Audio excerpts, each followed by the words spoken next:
Xohlaganda kelganlar, xohlaganda ketganlar. Erda hamiyat bor. Erni o'zini g'ururi bor. Mensimaslik. Har kuni majlisdaman, tadbirdaman degan gaplar erni joniga tekkandan keyin hammani xonadonida bo'ladigan ish. Oxirgi gapingizni gapiring deganlarida gapirgan ekanlarki, meni oxirgi gapim, men xotinimga zulm qilganim yo'q, yomonlik qilganim yo'q. Lekin sizlar guvoh bo'linglar.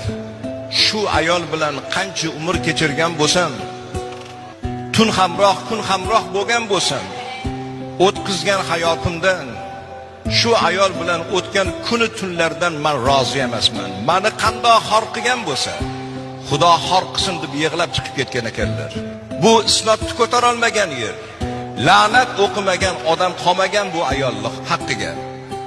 Oxiri amaldan ketgan, mansabdan ketgan, oxirida bitta o'zi qolib, o'ligini birov bilgan emas, iyagini bog'laydigan odam bo'lmagan, bir tomchi suv tomizadigan odam bo'lmagan.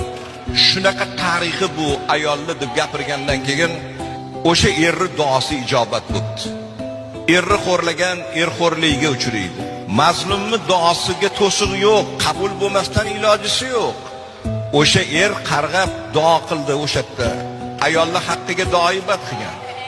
Rozi emasman dedi. Ana endi Xudo ko'rsatdi bu uchquni. Lekin Rasulullohdan hadis bor.